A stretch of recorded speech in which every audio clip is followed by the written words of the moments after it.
अस्सलाम वालेकुम। क्या हाल है प्यारे बच्चों? कैसे दिन गुजर रहे हैं? उम्मीद है कि बहुत अच्छे दिन गुजर रहे होंगे। हाँ जी, तो आज की एक और अच्छी बात कि मैंने आपसे कहा था ना कि हर काम बिस्मिल्लाह से शुरू करना है।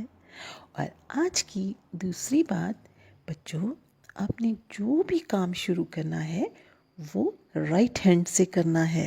बिस्मिल्लाह पढ़कर राइट हैंड से। कोई बुक उठानी हो, किसी को कुछ देना हो, खाना खाना हो तो राइट हैंड से। ठीक है ना? इसको आपने अपनी हैबिट बनाना है। तो मैं अब आपसे दोबारा भी पूछूंगी कि आपने राइट हैंड से काम करना है ना? चलें जी, अब हम अपनी स्टोरी शुरू करते हैं। आज की स्टोरी है छोटा पेंगुइन। ये एक पेंगुइन की स्टोरी है। छोटा पेंगुइन, पिंगो उसका नाम था। पिंगो वो बहुत ही शरारती यानी बहुत नॉटी था। इसे किसी जगह टिक कर बैठना ही ना आता था। एक दफ़ा इसके पेरेंट्स ने पेंगुइन ने फैसला किया कि वो तीनों पिकनिक पे जाएंगे और सी साइड पर पहुंच जाएंगे। सी साइड पर पहुंचकर वो सारे पेंगुइन खेलते रहे। फिर खाना खाकर पिंगू के पेरेंट्स थोड़ा आराम करने लगे। इस दौरान उन दोनों की आंख लग गई, जबकि पिंगू अभी भी बिल्कुल भी ना थका था और वो बहुत खुश था। और इसका दिल ही नहीं चाह रहा था कि वो आराम करे। इसने सोचा, क्यों ना मैं आसपास की जो सी साइड है इसकी सैर करूं और उछल कूद के वक्त गुजार दूं। इसने अपने छोटे से टेडी बियर को साथ लिया और आसपास के इलाकों को देखने निकल खड़ा हुआ। पहले तो वो एक ऊंचे टीले पे चढ़ गया, यानी एक छोटे माउंटेन पे, और ऊंचे टीले से नीचे उतरकर बैठकर लुढ़कने लगा, यानी स्लाइड लेने लगा। और इस तरह उसे बहुत मज़ा आया। कुछ देर बाद इसने सोचा कि क्यों ना वो समंदर के किनारे चलता जाए, यानी सी साइड के किनारे चलता जाए। तो समंदर के जो साहिल था ना, वो सारा स्नो से बर्फ से भरा था, यानी स्नो से भरा हुआ था। ऊंचे नीचे बर्फ के पीस और सारी माउंटेन्स फैली हुई थी। और वो छलांगे मारता हुआ एक से दूसरी स्नो की सिल पर आगे बढ़ता गया। एक दफ़ा इसने देखा कि बर्फ की यानी स्नो की एक बहुत बड़ी सारी सिल आ रही है। उसने एक जंप लगाई और एक जोरदार चिटक की आवाज़ आई। पिंगू एकदम डर गया, मगर वो समझ ही न सका कि क्या हुआ।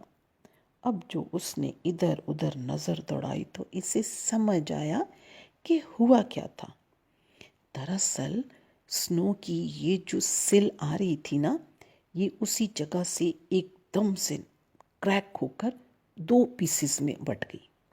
जहाँ पर पिंगू ने जंप लगाई थी उसके आधे हिस्से पर पिंगू था और दूसरी तरफ बर्फ की सिल। इस अचानक डेंजरस सूरत हाल से पिंगू एकदम से डर गया। और अब वो क्या करे? अब दरमियान में यानी सेंटर में टूटी हुई बर्फ की एक माउंटेन है कि जिस हिस्से पे वो खड़ा था, और वो जनाब खुले समंदर की तरफ बहना शुरू हो गया, यानी वो डेंजरस तरीके से आगे ही आगे डीप सी में जाना शुरू हो गया। इस बात पर वो बहुत परेशान हो गया। अब तो पिंगू ने शोर मचाना शुरू किया, मगर कोई इसकी मदद को ना आया।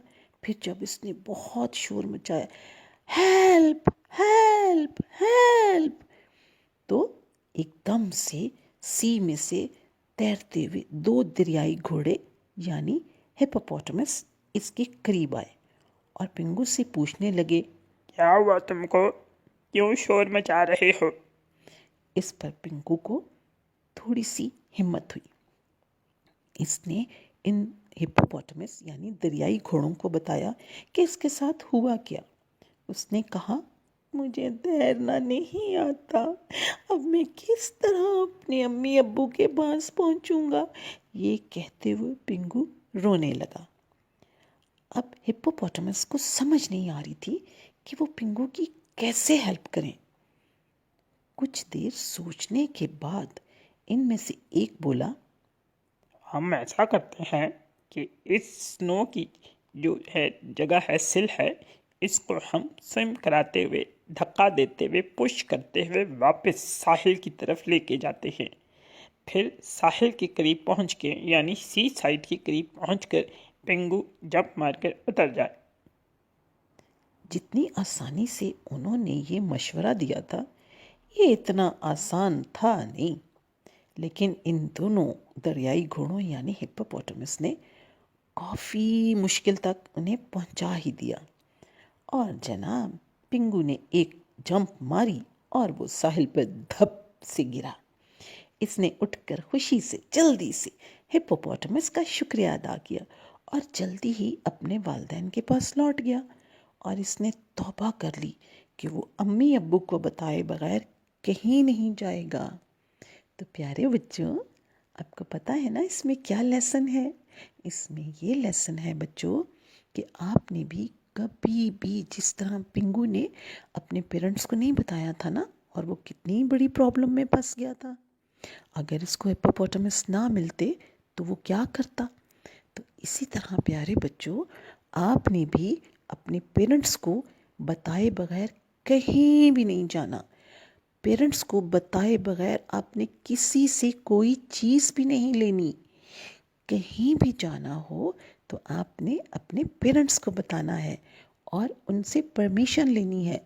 उनकी परमिशन के बगैर प्यारे बच्चों आपने कहीं नहीं जाना। अगर आप जाएंगे तो ऐसे प्रॉब्लम्स हो जाएंगे, और अगर पेरेंट्स को बता कर जाएंगे तो फिर कोई भी प्रॉब्लम नहीं होगी। ठीक है ना? आज की स्टोरी बस यहीं तक। अपना बहुत ख्याल रखिएगा। नेक्स्ट स्टोरी तक के लिए अल्लाह हाफिज़, फ़ी अमानिल्लाह।